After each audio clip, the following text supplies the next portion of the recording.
was a late pull-off earlier in race number 1. We'll see the same thing here as he leaves. And the GSX field a lot closer to the prototype field than what we saw earlier today. Looking to the starter, waiting for it. They must stay in line until after the start-finish line.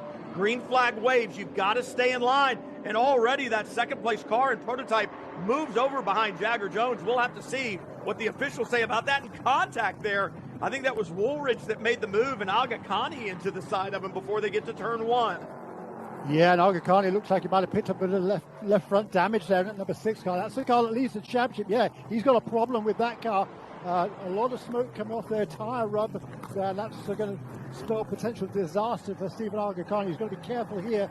If that tyre blows with that impact he's already had, and now clearly the bodywork rubbing on that left front tyre, he wants to make sure he doesn't make that problem even worse as it is already. Off that tight couple of corners at the north end of the racetrack, but by the end of that straight, McLaren right with it again. So it's a fascinating battle between these two cars, and there's battles going all the way up and down the field. A little bit farther back, by the way, in the bronze category, the more experienced drivers, let's say, life experience at least.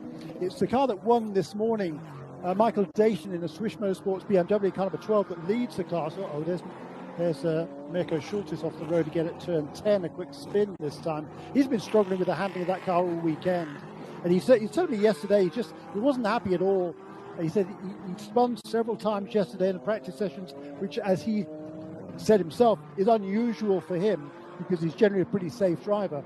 But he just got in there a little bit too hot, locked up the brakes, and around that car went. Just ahead, by the way, of number 12 I was just talking about. That is Michael Dayton there, just about to take evasive action. Lazare gets him, and now Leofou's right there. Jackson Lee, who led most of this race, actually all of this race, is now dropped back to second. Jesse Lazare with the big jump on the restart.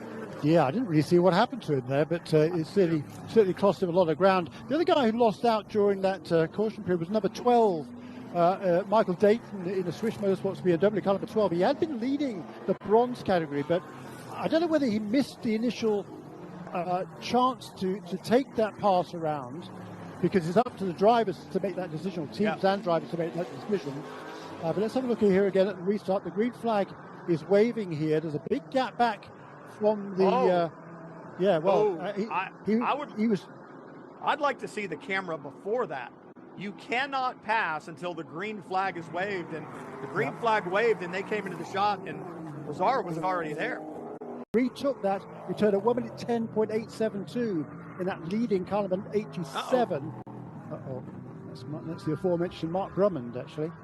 Yeah, and looking at where that is, I think that must be on it turn 13. I'm trying to think of where there would be grass. So Jagger Jones crosses the line, gets the white flag. So even if they decided to go full course caution at this point in time, the win would go to Jagger Jones. You see him closing up on some additional GSX traffic, and that's always kind of a heart in your throat moment when you work by these guys, especially this late in the going. You've had the perfect weekend so far. You just got to get around and complete this lap for that perfect weekend. For Jagger Jones, focus forward. You still have a job to do. This isn't over with until the checkered flag flies. But man, what a weekend, what a show he's put on.